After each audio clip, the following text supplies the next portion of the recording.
വിശദമായ വാർത്തകൾ നോക്കാം. കുവൈറ്റ് ദുരന്തത്തിൽ മരിച്ചവർക്ക് നാടിന്റെ അന്ത്യാഞ്ജലി. 45 ഇന്ത്യക്കാരുടെ മൃതദേഹം വ്യോമസേനാ വിമാനത്തിൽ 10:00 കുവൈറ്റിൽ നിന്ന് കൊച്ചിയിലെത്തിച്ചു. 23 മലയാളികളുടെയും തമിഴ്നാട് സ്വദേശികളായ 7 പേരുടെയും ഒരു കർണാടക സ്വദേശിയുടെയും മൃതദേഹം നെടുമ്പാശ്ശേരി വിമാനത്താവളത്തിൽ ഏറ്റുവാങ്ങി. മുഖ്യമന്ത്രി പിണറായി വിജയൻ, വിദേശകാര്യമന്ത്രി കീർത്തിവർദ്ധൻ സിംഗ്, പെട്രോളിയം ടൂറിസം സഹമന്ത്രി സുരേഷ് ഗോപി, സംസ്ഥാന മന്ത്രിമാർ, പ്രതിപക്ഷ നേതാവ് വി ഡി സതീശൻ തുടങ്ങിയവർ വിമാനത്താവളത്തിൽ അന്തിമോപചാരം അർപ്പിച്ചു.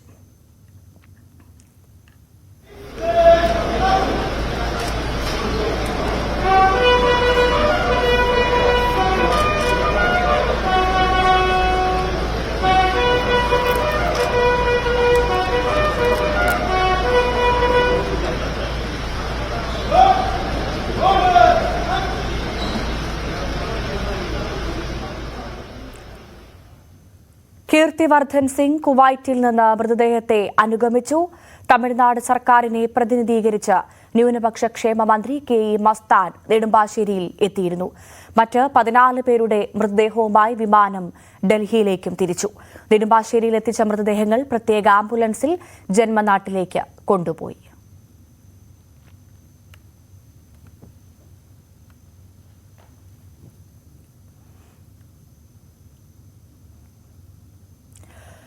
കോട്ടയത്ത് മരിച്ച 3 പേരുടെയും മൃതദേഹം ഇന്ന് മോർച്ചറികളിൽ സൂക്ഷിച്ചിരിക്കുകയാണ്. ശ്രീഹരിയുടെ സംസ്കാര ചടങ്ങുകൾ മറ്റന്നാളാണ് നടക്കുക. മറ്റ് 2 പേരുടെ സംസ്കാര ചടങ്ങുകളും തിങ്കളാഴ്ചയാണ് നടക്കുന്നത്. കോട്ടയം ജില്ലാ കളക്ടർ മൃതദേഹത്തിൽ അന്തിമോപചാരം അർപ്പിച്ചു. കോട്ടയത്ത് നിന്നുള്ള 3 പേരുടെയും മൃതദേഹങ്ങൾ ഇന്ന് ആശുപത്രി മോർച്ചറികളിലാണ് സൂക്ഷിച്ചിട്ടുള്ളത്. പാമ്പാടി സ്വദേശിയായ സ്റ്റെഫിന്റെ മൃതദേഹം മന്ദിരം ആശുപത്രി, പുതുപ്പള്ളിക്ക് സമീപമുള്ള മന്ദിരം ആശുപത്രി മോർച്ചറിയിൽ സൂക്ഷിച്ചു. പോലീസിന്റെ അകമ്പടിയോടുകൂടിയാണ് ഈ 3 മൃതദേഹങ്ങളും കൊണ്ടുവന്നത്. അതുകൊണ്ട് തന്നെ കൊച്ചിയിൽ നിന്ന് വളരെ വേഗത്തിൽ തന്നെ ഈ മൃതദേഹങ്ങൾ സ്വന്തം നാടുകളിൽ എത്തിക്കാൻ കഴിഞ്ഞു എന്നുള്ളത് തന്നെയാണ്. ഈ ആശുപത്രികൾ ഓരോ സ്ഥലങ്ങളിലും ബന്ധുക്കൾ കാത്തു നിൽക്കുന്നുണ്ടായിരുന്നു. സ്റ്റെഫിന്റെ മൃതദേഹം ഇവിടെ കൊണ്ടുവന്നപ്പോൾ കോട്ടയം ജില്ലാ കളക്ടർ വി വിഘ്നേശ്വരി ഉൾപ്പെടെയുള്ളവർ മൃതദേഹത്തിൽ ആദരാഞ്ജലികൾ അർപ്പിക്കുകയും ചെയ്തു. ഈ പെട്ടിയിൽ, കുവൈറ്റിൽ നിന്ന് കൊണ്ടുവന്ന പെട്ടിയിൽ നിന്നും മൃതദേഹം മോർച്ചറിക്കുള്ളിലേക്ക് മാറ്റുന്ന നടപടികളും പൂർത്തിയാക്കി.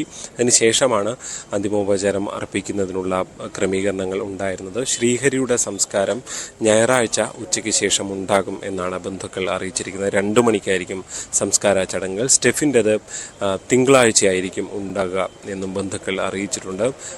സജുവിൻ്റെ കാര്യത്തിൽ തിങ്കളാഴ്ചയോ ഞായറാഴ്ചയോ എന്ന കാര്യത്തിൽ ഒരു അന്തിമമായ വ്യക്തത ഇനിയും ബന്ധുക്കൾ അറിയിച്ചിട്ടില്ല.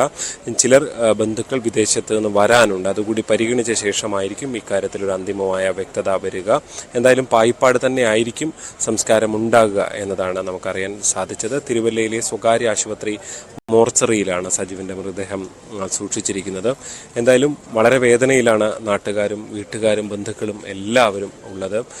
ഒരു നോക്ക് കാണുന്നതിനായി ഈ ആശുപത്രി മോർച്ചറിക്ക് മുന്നിൽ നാട്ടുകാരും വളരെ പ്രിയപ്പെട്ട ഉറ്റവരും എല്ലാം കാത്തു നിൽക്കുന്ന ഒരു കാഴ്ചയാണ് ഇന്ന് കാണാൻ കഴിഞ്ഞത്.